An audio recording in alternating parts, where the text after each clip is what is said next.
સુરત જિલ્લાના પલસાણા તાલુકાના કારેલી રવિવારી બજારમાં રાત્રે એક યુવકની હત્યા કરવાની ઘટનાથી ચકચાર મચી ગઈ છે. પોલીસે ગણતરીના દિવસોમાં આરોપીઓને ઝડપી પાડ્યા છે.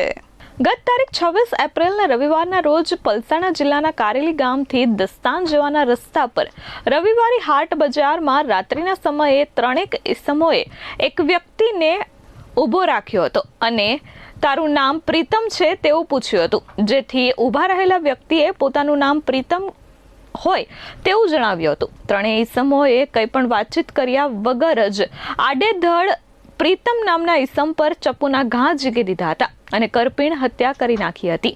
યુવાન પર ચપ્પુના ઘા ઝીકાતા તેને ગંભીર રીતે ઈજાઓ પહોંચી હતી અને ઘટના સ્થળે જ તેનું મોત નીપજ્યું હતું. ઘટનાની જાણ થતાં જ પોલીસે તાત્કાલિક તપાસ હાથ ધરી હતી.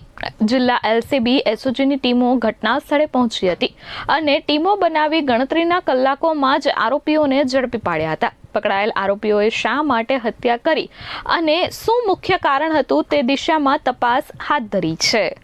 ગઈ રાત્રિના 26 તારીખે 26/4/2026 9 વાગે રાહી સોસાયટી પાસે એક મેસેજ મળેલ કે એક વ્યક્તિને છરી મારી અને હત્યા નિપજાવેલ છે. જે બાબતે પલસાણા પોલીસ સ્ટેશનમાં હત્યાનો ગુનો દાખલ કરવામાં આવેલ અને અજાણ્યા 3 ઈસમો વિરુદ્ધ ગુનો દાખલ કરેલ. જે બાબતે અલગ અલગ ટીમો બનાવી આરોપીને શોધી કાઢવા માટે પ્રયત્નો કરેલ, જેમાં પીએસઆઈ રાહુલજી સાહેબ તથા ડિસ્ટાફની ટીમો બનાવી ત્રણેય આરોપીઓને જે હથિયાર વાપરેલ તે હથિયાર સાથે પકડી પાડેલ છે. નહીં, એ જો આરોપી પકડા ગયે वो पहला गुना है उनका. Bureau report S24 news Surat.